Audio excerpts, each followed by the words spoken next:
Hello, friends, and welcome back for the last time for the Penguin.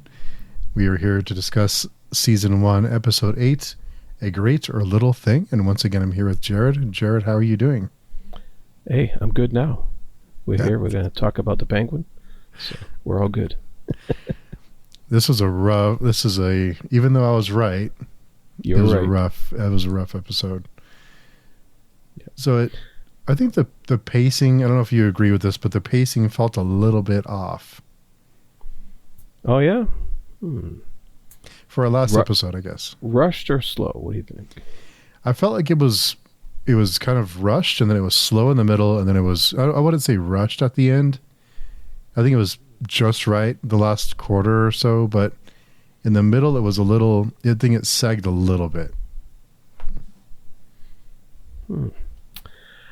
Yeah, I don't know. I didn't notice. I did have one issue, which I thought it was a little bit of a stretch that the psychologist there could get all that information out of Mom, related to Sofia, so that Sofia can have the perfect ammunition to torment the Penguin while she had him tied up there. I thought that was a little bit of a stretch there. That was just like, okay, that guy's really good. Yeah. Yeah, I did.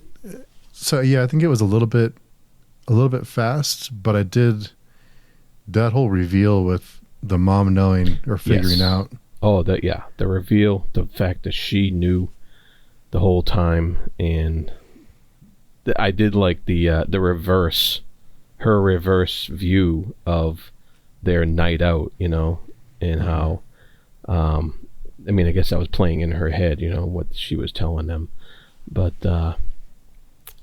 it was, that was something else. That was, how do you live like that? How do you? Yeah, it upped her level of, mental anguish or what have you, and it upped. It made you understand how she's a little off the wall because, you live with something like that. How can you not be a little crazy after that? Yeah, so she finds a flashlight. I thought it was a little bit of a stretch, that too. Like there was a flashlight, so then she was able to piece together that he was there and he locked them in. Yeah, but I guess maybe she already kind of suspected that. She said that she knew he was different, so maybe she suspected there was some involvement. Yeah, he had his brother's flashlight. He lied to her. He said they went to the movies. And the policeman said somebody locked them in. So I guess, and there might have been another clue here and there that she kind of put together. Yeah. But then she was planning on having him getting, go for a ride. Getting whacked. So that was brutal too. Yeah. Yeah. Yeah. Jeez. Yeah, this whole episode was just like, oh man, it wasn't. It's like it's a great watch, but at the whole time you're wincing, you're cringing, like, jeez, man, these people are messed up. Yeah. The way that Sofia was trying to, because her whole thing was to hurt Oz, so she wanted to inflict pain on him and not just kill him. She wanted him to feel pain. She wanted him to suffer, and that sequence where the mom was trying to, between Oz and his mom, and Sofia was trying to get him to admit it and get him to say it, that he was the one who did it. That was really great because that's what she wanted. She wanted him to feel pain.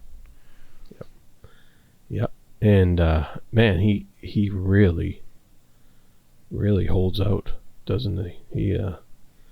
He does not want to take on that fact. He doesn't want to, like, he's probably told himself so many times over the years that things are the way they were supposed to be, that the fact that that's the things that how they're supposed to be is wrong doesn't register with him. You know.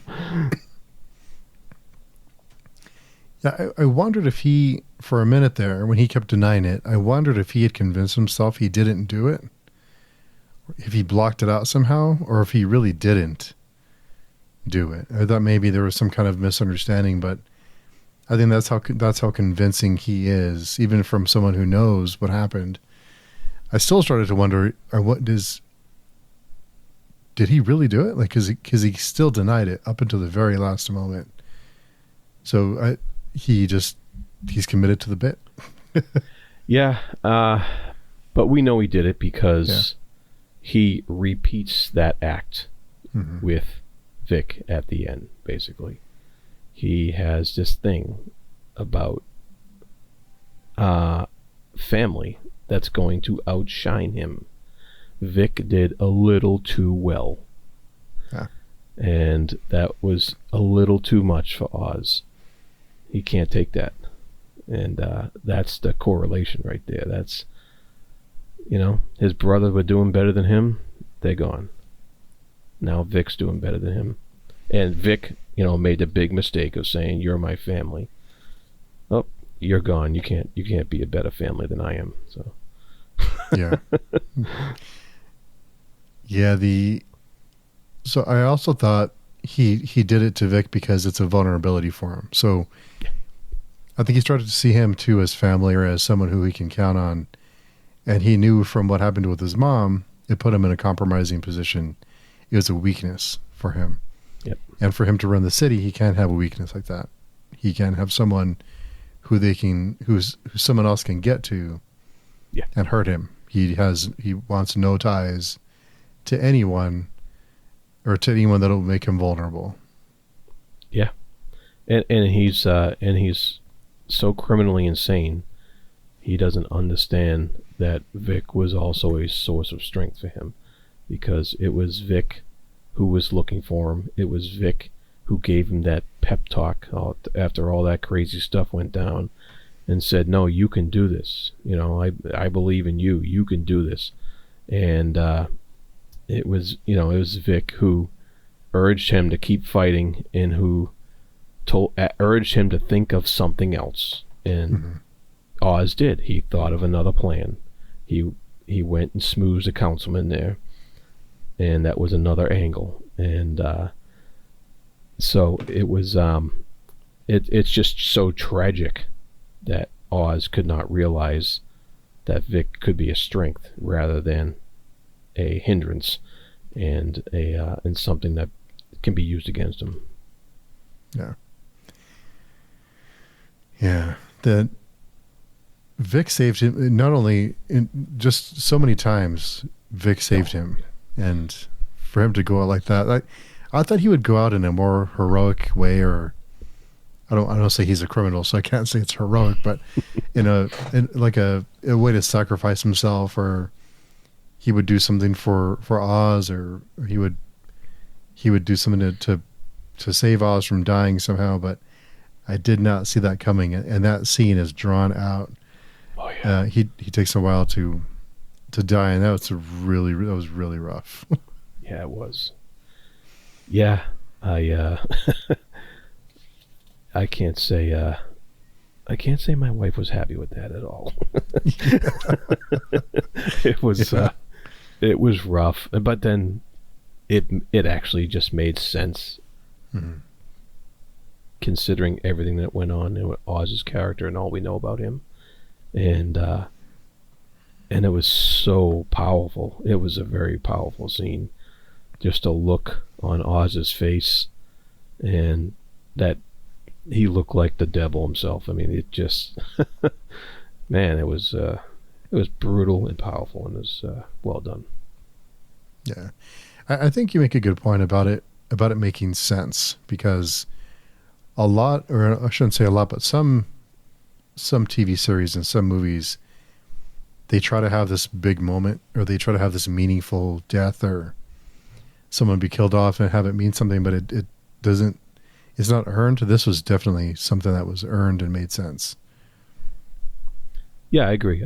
I think it would have it would have cheapened both Oz and Vic's character arc if he, was bursting into a room, guns blazing, and got shot in front of Oz or what have you, or if Oz just shot him in the back of the head or something like that, making it look like it was a friendly fire, something like that.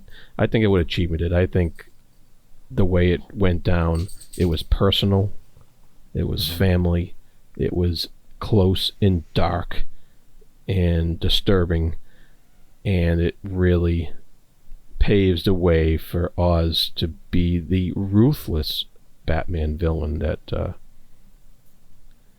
we know he can be in the future.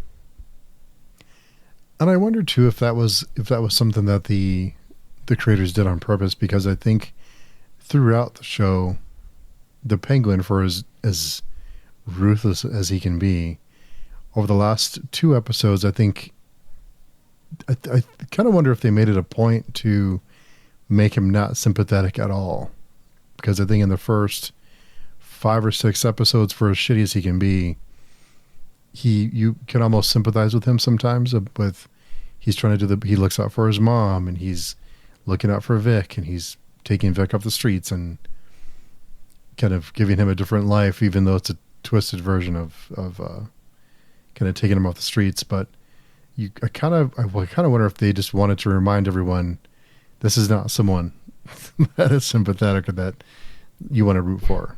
He is a cold-blooded, ruthless killer. Yeah, in case you missed that. Yeah. Just to hammer it home, because I did wonder that. Yeah, there were a few things hammered home in this episode too. It was Sophia's little speech about the smaller bird knocking out the bigger bird. And that was a little on the nose. But also the way they just show off things with different camera angles and stuff like that. Like you consistently see in Sophia's outfits those scars on her skin, on her shoulder and stuff like that, which of course is just representative of the scars within her. And but it's a constant reminder, it's just stuff kind of always showing you, always putting it in your face, so that you're always constantly reminded of these things. And that's why we're always constantly reminded of Oz's handicap and what he is overcoming to become the ruthless guy he is, both real or imagined. Those things he's overcoming. So, and I love how they just put together this whole show and showed you those things the whole time in order to really get the point across of what they were doing. Yeah. So what did you think about first Vic? Vic also has a moment of not so much a speech, but a kind of, he's trying to rally the troops and rally support for Oz after he finds the crater in the middle of the street. And he's still trying to rally everyone together and trying to, he's so concerned about Oz in that moment. So he almost, even though he gets punched in the stomach and gets left behind, he still gives it a pretty good shot. And I think he even rallies the support that Oz does get after the fact. Yeah. No, it was great. Because I think it would have been a little too easy if in that moment he was able to just rally everybody, when he's looking for Oz in the destruction of the explosion and all the dust flying up and everything. It would have been a little too easy for him to just say, hey, let's go find the Penguin and, let's get together and do this stuff. And if everybody went, yay, yeah, all right, we'll follow Vic. It's like you got these old time gangsters there looking at him like, really, kid? you know. Yeah. And but of course he all he needed was that one guy. Mm-hmm. That one guy. What was his name? Flick, was it? I believe Link. Yeah. He just needed that one guy to hear him, and I think it was Link who came over and punched him. He was, but yeah. I think Link might have been doing that for Vic's own good. Mm-hmm.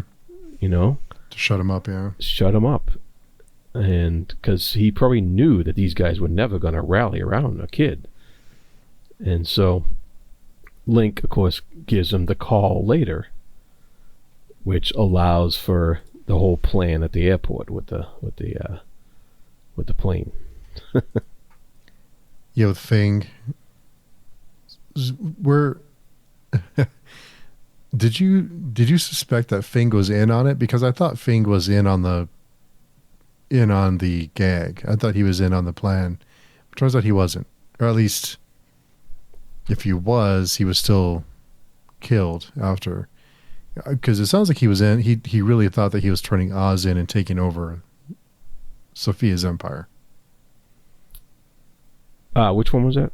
At the hangar when they want to turn Oz over.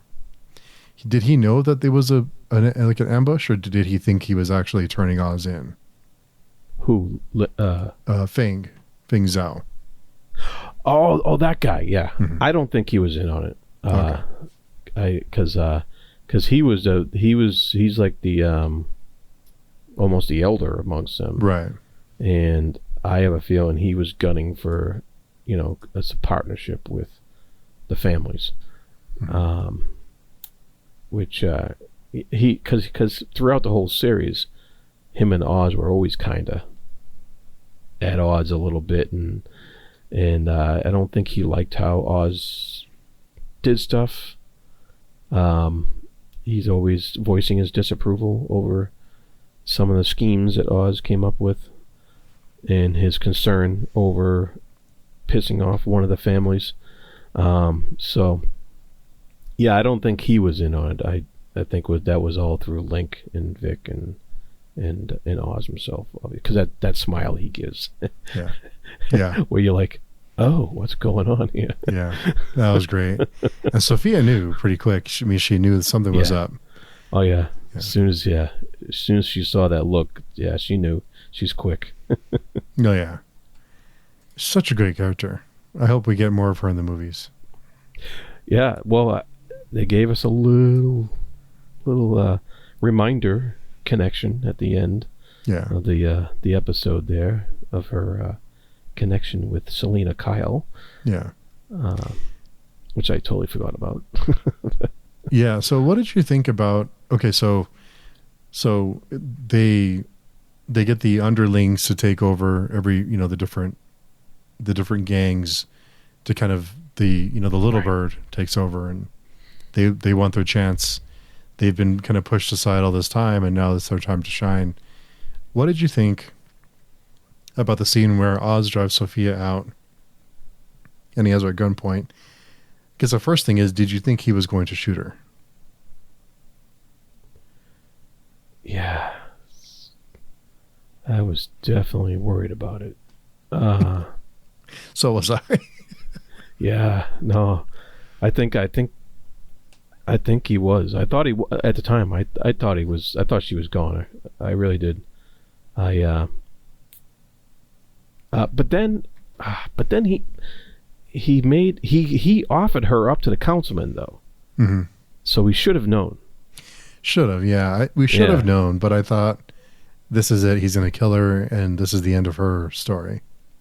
I thought we're going to hear a bang, or we're going to hear a pop, or cut to black and a pop. Cut to black, yeah, right. But I didn't think it'd be like a gruesome thing, but I thought for sure she was gone. Thankfully, she's not. But yes, at the time, I thought for sure that she was dead. But we should have known, because we should have known. He said he was going to get her for the councilman, and that he would be the one responsible for recapturing the Hanged Man, and that was going to be his ticket into better politics or whatever.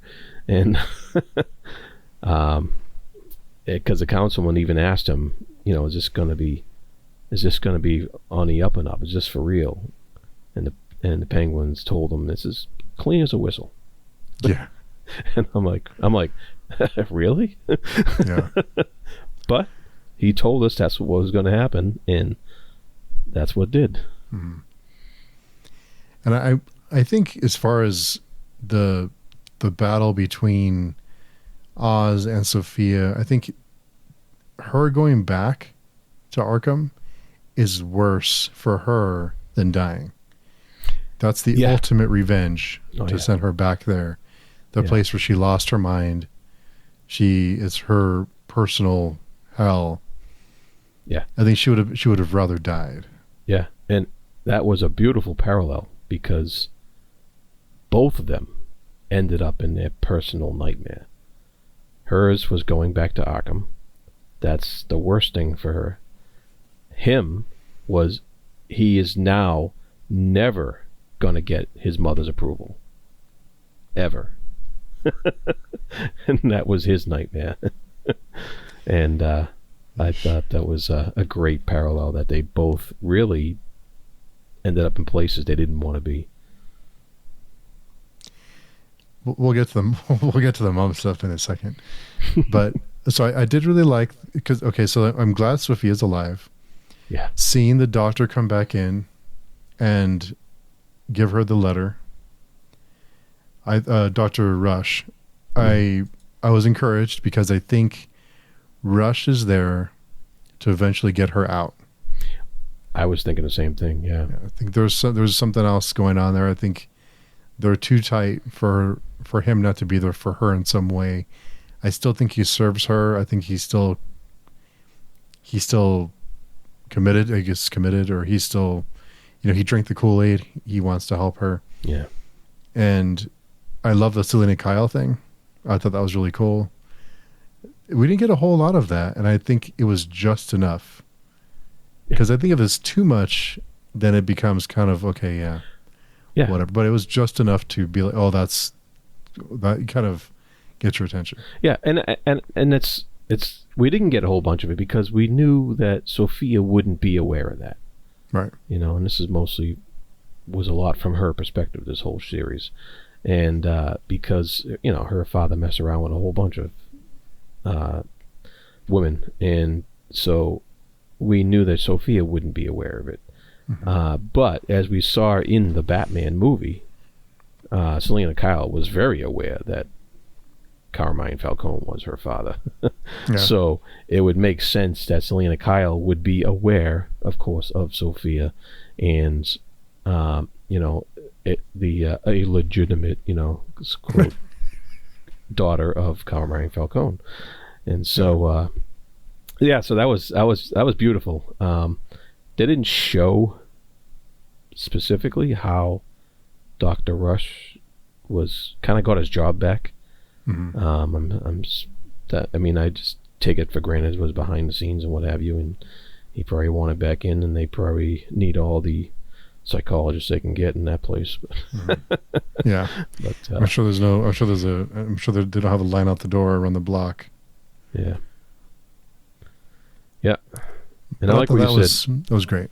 Yeah. I like what you said earlier about the second tier gang members taking over, being the little birds pushing the big birds out of the nest. That's a great parallel to her speech there. And that was also quite brutal. Some of the slayings that were going on there. Yeah, that was rough. Yeah, that was really rough. But I think, and it's really kind of what Sophia tried to do too. In a way, she tried to push the big birds out and make her own name in more ways than one.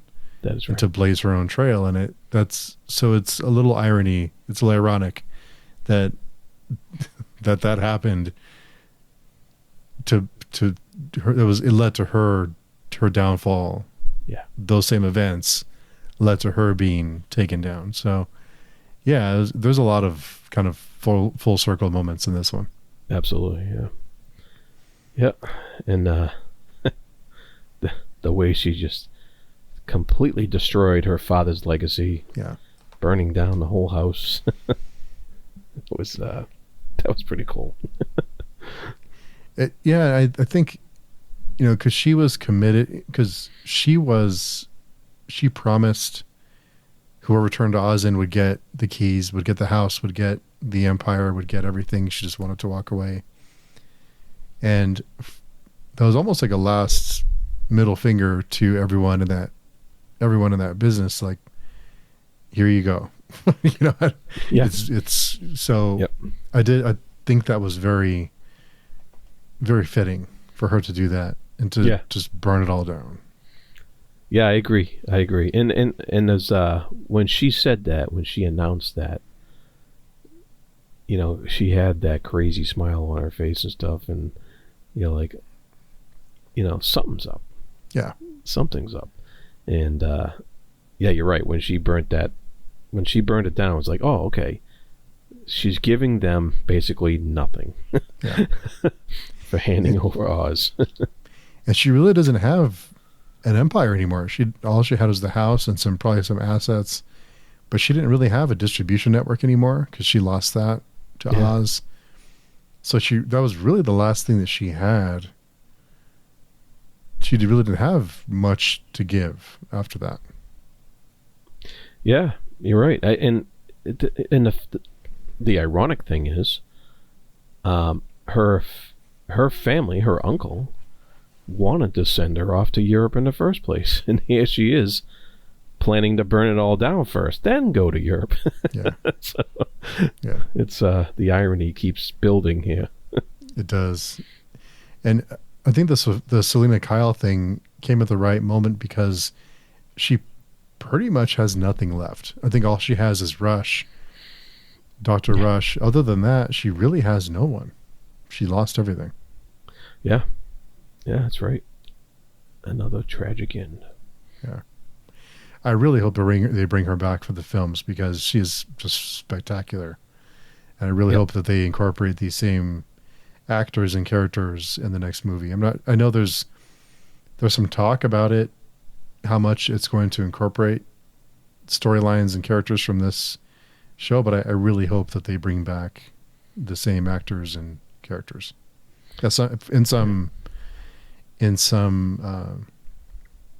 some way, because I know Colin Farrell said he signed up for 3 Batman films, but he didn't realize how much he would be in a second movie. He didn't say how much, but so I'm guessing he'll be the big bad in the second film. Yeah, that's my guess too. He definitely is on the list. He's on the cast. He's in the cast. My guess. Yeah, he's. You had the Riddler in the first film. Mm-hmm. So it's the Penguin's turn, I assume. I'm kind of glad they're doing Penguin and they're not doing Joker. Yeah. I think we've had a lot of Jokers. We've had a lot of Jokers, 10, 15 years. And I love the Joker. I think he's a great character. A lot of things you can do with it. But I think the Penguin, other than Batman Returns, and that was more of a over the top, and it was a Tim Burton film. So it has a different feel to it. But this is more of a street level thug turned, crime lord. So I really like the version of Penguin that we have in this universe. Absolutely. Yeah, my favorite version by far. And the things that they ended with kind of point towards Sofia being in the film, because they've established a relationship with Selena Kyle, the beginnings of one. And so if they're gonna bring back Catwoman, then it would behoove them to continue that thread. I hope so. Yep. So the Oz and his mom stuff, pretty. Yeah. I think that was one of the more disturbing, or just kind of uncomfortable aspects of this first season, to go where we started, because at first it seems like more of a son who's trying to make his mom proud, trying to protect her, trying to kind of give her a new life. He's trying to look out for her. It starts out like that, and gradually we go down this road and we discover the mom hates him. She knows that she thinks he's a monster. She's always hated him. Mm-hmm. And she's only sticking around because he made her this promise, and this promise he made to her was what stopped her from having him be killed by a gangster. Basically, yeah. It's just brutal, rough. Very rough. And it's like, you wondered why. Even I remember we were wondering back in the first couple episodes why she was like so hard on him. You better make something of yourself, and everything he came and did, she was like, it wasn't enough, and we were kind of wondering at the time, what's the matter with her? Why is she so hard on her only son? Of course, now we know, and it makes sense why she was so hard on him. But on the other hand, lady, you chose to live with him and keep it quiet all these years, so there's a lot of messed up there. Like, that's, oh yeah, you're right, it's a disturbing relationship and uncomfortable at times. it is very, very rough at times. And it is, I think the worst of it was in this episode, seeing that she realized he's a monster, he's different. He's irredeemable, and she plans to have him killed. She decides not to, and that's why she is so rough on him, is because she hates him. Before, it seemed like she was more of she wanted him. She had ambitions. She wanted a better life, so she was pushing him to give her the life she couldn't give herself anymore. But she pushes him so hard because she hates him, and she's begrudgingly pushing him along, right? Because this is what prevents. So and the scene at the end with Eve dressed up as his mom. Oh, I know. And they started. That was, whoa. I know. Yeah. Oh man. But just to back up a second. Yeah. I gotta get that image out of my head. Yeah. A lot to unpack there. But it made you realize that, because at first you thought she wanted him to do well, not only to improve her own station in life, but to see her son do well and make something of himself. But no, it wasn't that at all. Mm-hmm. It was because he made her that promise, and she's gonna make him stick by it no matter what, because he lost her other sons. And so it's a completely different turnaround of her motivations that we thought originally. And Oz, when Oz said that, seeing the kid in the restaurant be that oblivious to the stares that she's giving him and how she really feels about him, and he's like proud, he's like happy, he's like, look at, we're gonna make it, we're in this nice place now. And it's just like, that is just so, it was so well done, and how opposite it was from before, the vision we got before of that scene. It was just like, wow. Yeah, it was really, really rough. And like you said, he's so lost in his own world that he just doesn't catch on. Nope. So doesn't catch on what's going on. And that was, it's so good. It's just the from episode 1 to this episode, if after episode 1 someone would have told us this is how it ends, be like, what? Like we would have never No. expected that. I mean, I know. Yeah, you're right. I mean, he killed his brothers. His mom found out. She was going to have him whacked. He promised to give her a life. She spares him. She hates him. She hope he dies. He admits it at the end. He finally becomes a crime lord, and then she has a stroke and is a vegetable. Yeah. It's like, what? How do you get from there, from episode 1 to here? It was great. Yeah. And it's funny is his mother having a stroke and him talking to her and trying to get something out of her. It was very similar to him yelling at the dead Sal Maroni having a heart attack. Like, no, you're That's not right. doing it the way that I wanted you to do it. Yeah. He wanted his moment. He wanted his mom to praise him for winning, for being on top. He even had the top hat. He's on top of the world, He didn't get it. He wanted Sal Maroni to witness him winning. He didn't get that. And it's just like the mirrors, the constant comparisons of situations, and it was so beautifully done in this show and it was so natural. Nothing was seemed that forced or anything like that, So it was just so well done. And then, yeah, and he had the tux and the top hat, and that just tops everything off. And I was like, what a sicko. Yeah.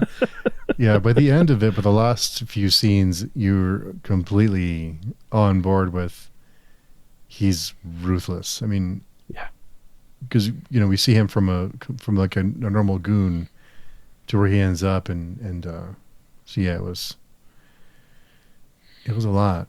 But another thing that I felt was really disturbing. Okay, so Eve and Sophia have this really great scene in episode 7, I think, right, where Sophia goes to kill Eve, or to at least get information out of her. They have this really great exchange. She decides to spare her. Eve gives up Penguin. They both agree Penguin's a scumbag who only cares about himself.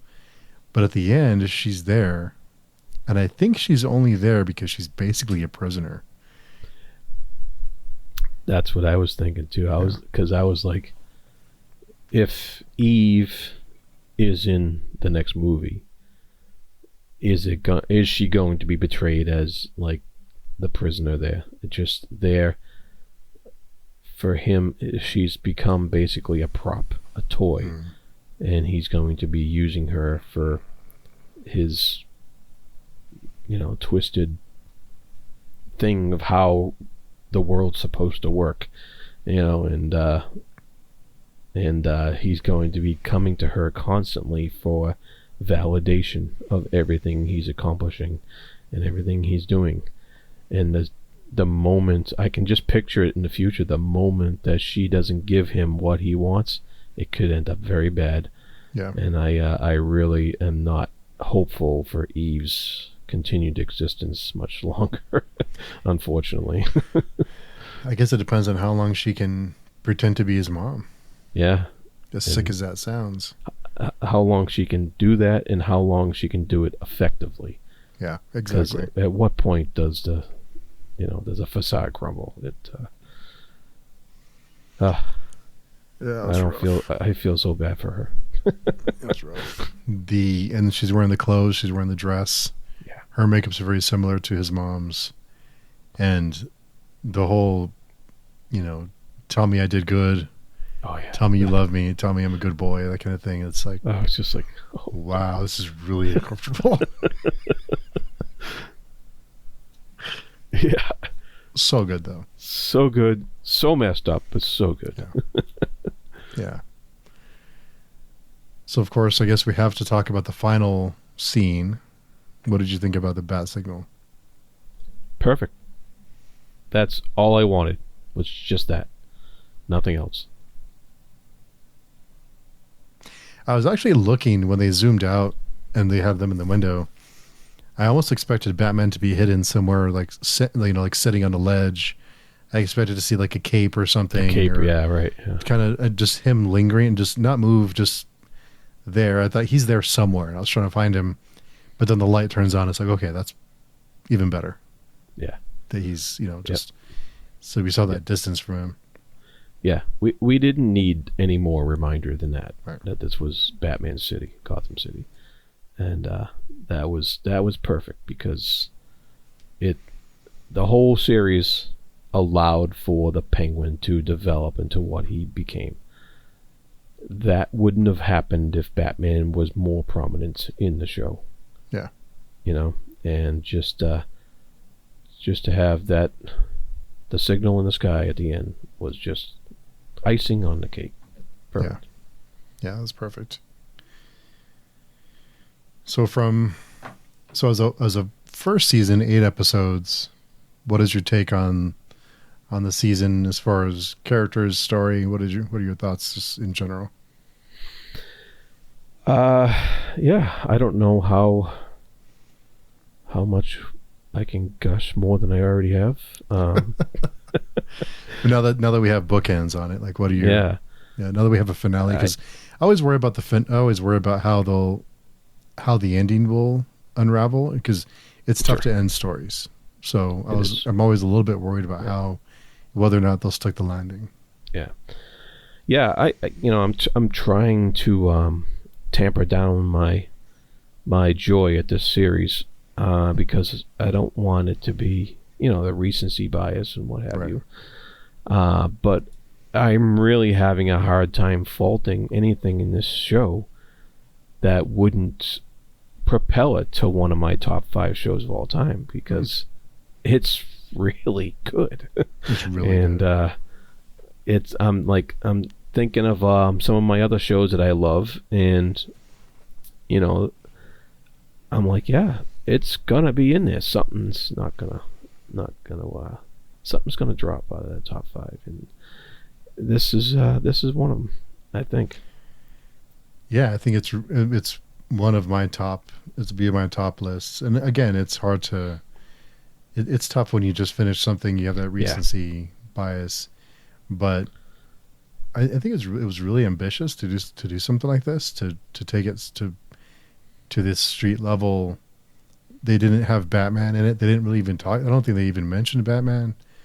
So you don't really have him to fall back on or to use as a crutch. So it stands on its own. I think that's not easy to do when you have a Batman villain in origin story, but you can't use Batman. I guess in a way it'd be freeing to say, okay, I can do what I want, but on the other hand, you can't use that in any way. So I thought overall, I mean, I'm impressed. But it was freeing, but they also still had to stick by the strictures they set up for themselves with the Batman film, because you still had to stand by all the complications of the Falcone family and what that entails, and what Carmine Falcone did in the movie. That was a resonation from the film that the series was kind of based around, for at least, especially for Sofia's character.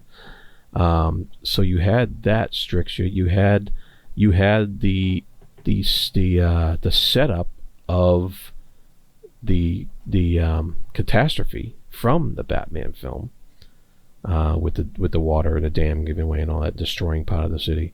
So that was the impetus for a lot of this to start. It was the introduction of Vic's character into the Penguin's world, and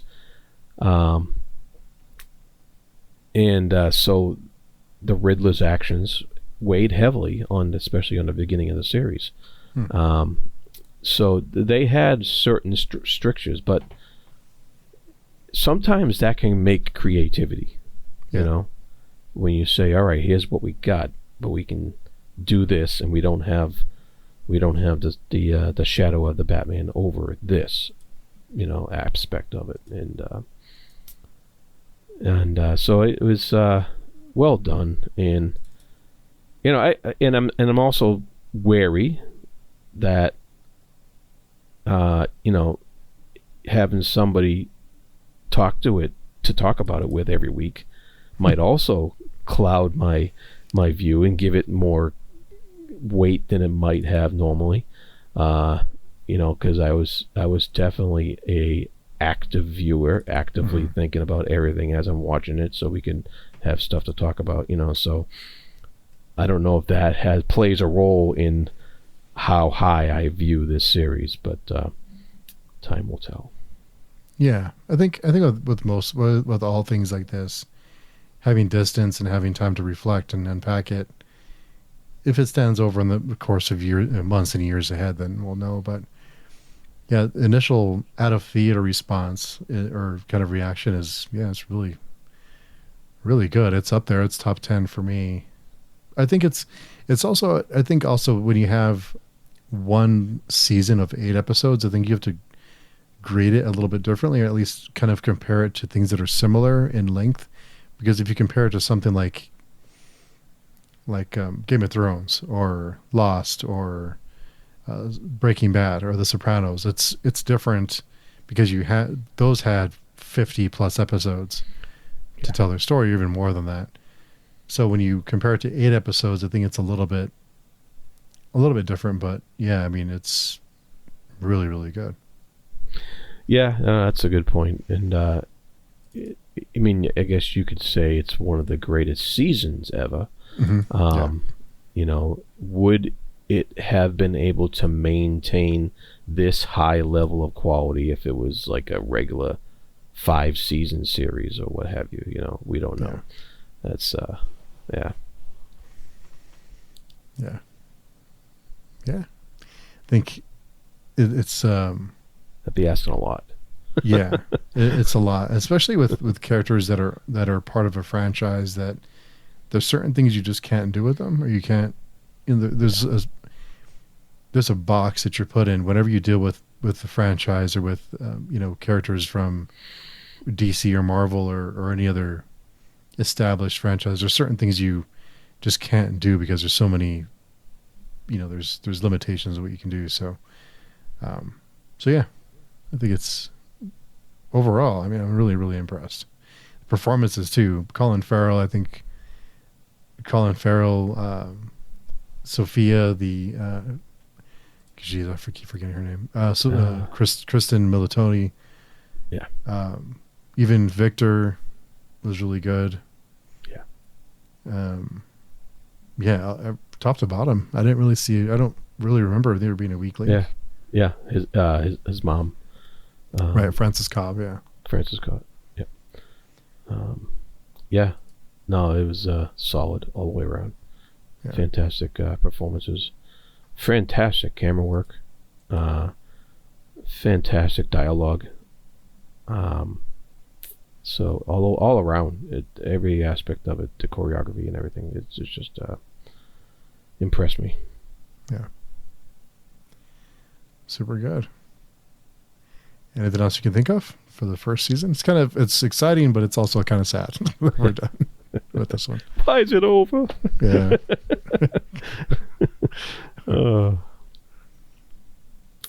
that's I think we wrapped it up pretty well here. Yeah.